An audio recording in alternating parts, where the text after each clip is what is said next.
둘. 안녕하십니까. 성장 로드맵. 저는 사회를 맡은 박지호입니다. 네, 안녕하세요. 저는 작가 한지훈입니다. 안녕하십니까, 작가님. 안녕하세요. 오늘은 미니멀리즘, 심플하게 사는 방법에 대해서 한 네. 말씀 바로 부탁드리겠습니다. 요즘에 참 이슈가 되는 문제 중에 하나죠. 네. 심플하게 산다는 거. 네. 그러니까 심플하게 다들 살고 싶어요. 그리고 그 심플하게 산다는 것은 최소한의 것을 가지고 최대로 행복하게 살기를 원하는 거죠. 그러니까 미니멀리즘은 사실은 2차 세계대전 이후에 나온 하나의 문학이나 예술계에 나온 하나의 단순하게 표현하는 방법 중에 하나였거든요. 그것이 이제 일상에 접목되기 시작한 거죠. 그런데 한번 생각해 보죠. 미니멀리즘이라고 하는데 사실 네. 그거에 대한 정의라든가 이런 것들은 책에서 많이 되고 있어요. 근데 이거를 좀 손쉽게 우리 일상생활에 적응하는 방법에 대해서는 사실 별로 없어요. 그래서 네. 되게 뭐 철학적이고 어떻게 보면 되게 어렵고 유추적 해석을 해야지만 내 생활에 적응하는데, 오늘은 좀 생활에 어떻게 적응할 것인가라는 측면에서 한번 해보죠. 네.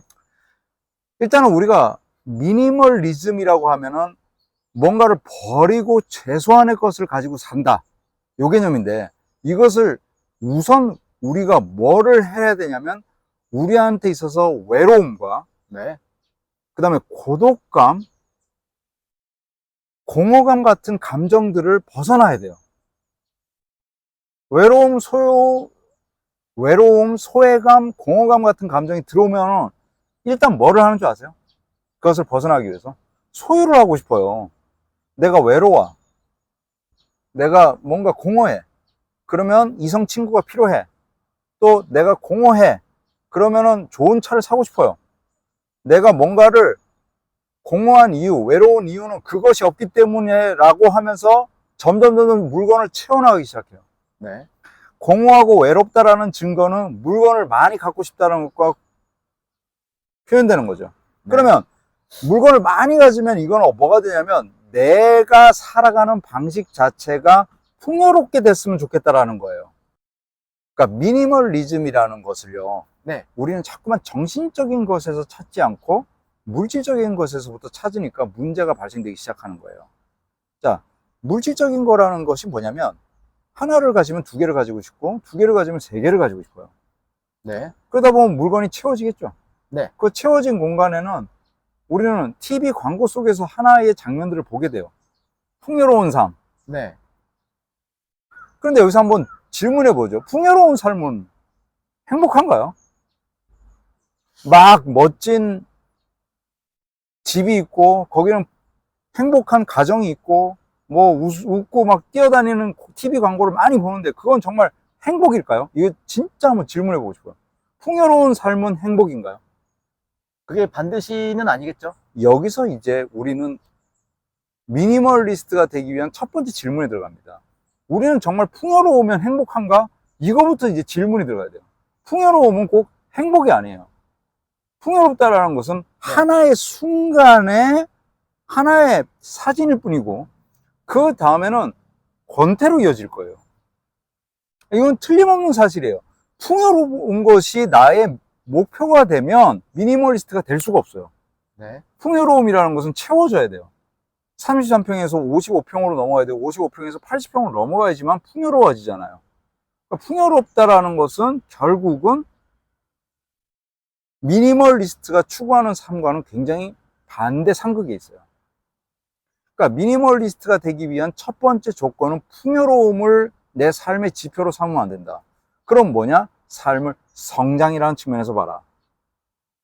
성장이라는 측면에서 보게 되면 이제 정신적인 것을 추구하게 되죠. 내 정신의 성장, 내 육체의 성장, 내 성격의 성장, 내 아내와의 성장, 이런 것들을 생각하게 된다는 거예요. 네. 생각하면 생각할수록 성장이라는 것은 가슴 떨리는 뭔가의 빈 공간이 남게 돼요.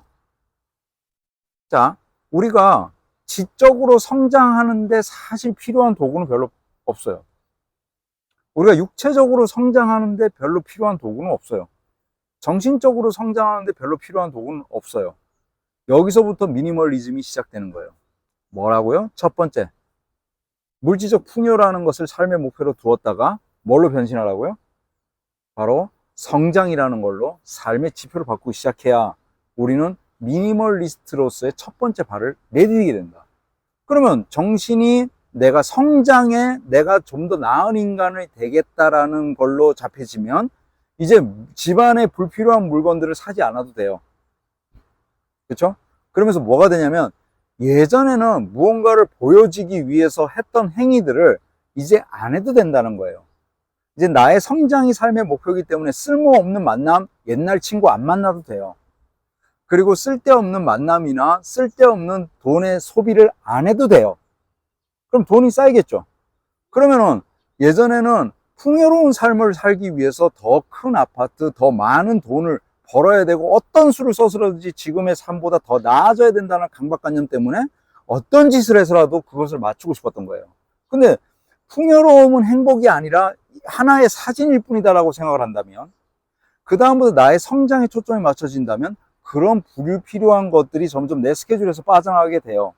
그러면 시간적 여유가 생기게 되겠죠. 왜냐면 그렇게 쓸모없이 돈을 쓰지 않아도 되니까. 그러면 뭐죠? 결과적으로 내한테 오롯하게 시간이라는 것과 공간이라는 것이 남겨지게 돼요. 그럼 그때부터 미니멀리즘의 첫 단계가 시작되는 거예요. 그러면 내가 쓰고 있는 물건들이 지금부터 한 20%, 30% 안 사도 되는 거죠. 왜? 남한테 보여줄 필요가 없기 때문에. 그렇죠? 그런데 여기서 자꾸 제가 이런 얘기를 하면, 아니, 제가 수도승으로 살으라는 겁니까? 아니, 그럼 제가 무슨 어디 중세에 기도원에 들어가서 사는 그런 뭐 수도하는 사람으로 살아가라는 거랍니까? 라고 저한테 반문할 수 있어요. 네. 저는 그걸 얘기하는 것이 아니라 너무 많이 가짐으로써 현대인이 겪는 무질서라는 것, 이거에 대해서 말씀드리는 거예요. 그래서 그거의 반작용으로 이 미니멀리즘이라는 것이 급부상하고 있는 거거든요. 그런데 최근에 이 미니멀리즘이라는 것에 바람을 타고 효과적으로 활용하지 못하고 물질적 풍요로움을 얻기 위해서 나의 모든 것을 버린다는 거예요. 단조로움이라는 것만 강조를 한다면 집에 있는 모든 것을 다 버리기 시작해야 돼요. 그건 미니멀리즘인가요? 그게 오히려 맥시멀리즘이에요. 왜냐? 물건을 다 비운다는 것은 뭐죠? 물건을 다 비운다는 것은 모든 걸 다 버려.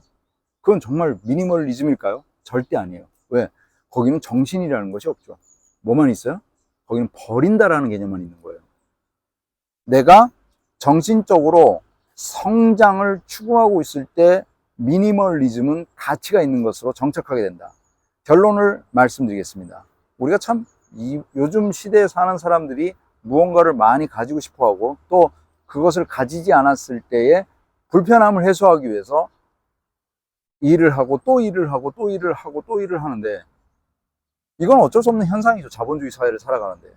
제가 오늘 말씀드리는 것은 정신적인 가치, 즉 성장이라는 것에 초점을 두었을 때 우리는 드디어 물질적으로 더 이상 갖지 않아도 행복할 수 있다는 가치를 가지게 되고, 그 다음부터 내가 더 이상 안 써도 되는, 그리고 안 만나도 되는 친구에 대해서 천천히 불필요한 것들을 오롯하게 정리해 나가고 드디어 나에게 집중할 수 있는 온전한 시간을 가지게 된다. 그럼으로써 시간을 내 것으로 만드는 집중과 물질을 멀리하는 미니멀리즘으로 다가가게 된다. 진정한 미니멀리즘은 바로 태도를 바꾸는 것, 풍요가 아니라 성장이라는 개념으로 자기 자신에게 다시 한번 다가가는 것입니다. 이것이 미니멀리즘의 첫 출발점이라고 생각해 봅니다.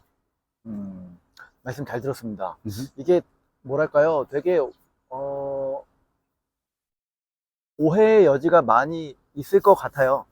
그러니까 우리는 어떻게 보면은 태어나는 순간 이미 자본주의 사회에서 태어나는 거고 이미 그 게임에 참여한 거거든요. 그렇죠. 근데 거기서 이제 미니멀을 만약에 모두가 추구한다. 대부분의 사람들이 미니멀을 추구한다면 그 사회에는 역동성이 없겠죠. 물건을 사지 않고. 근데 아마 말씀 주시는 거는 그렇다고 해서 자본주의와 반하는 그런 삶을 살라는 뜻은 아니었던 것 같아요.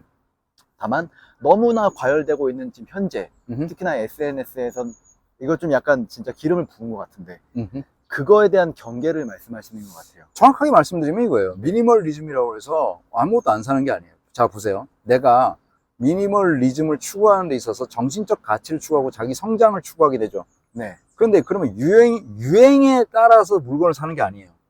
그럼 뭐, 예를 들어서 저는 트레일 러닝을 좋아하잖아요. 네. 그럼 트레일 러닝에 관한 것들을 꼭 필요한 것들을 계속 구매하면 되는 거예요. 왜냐?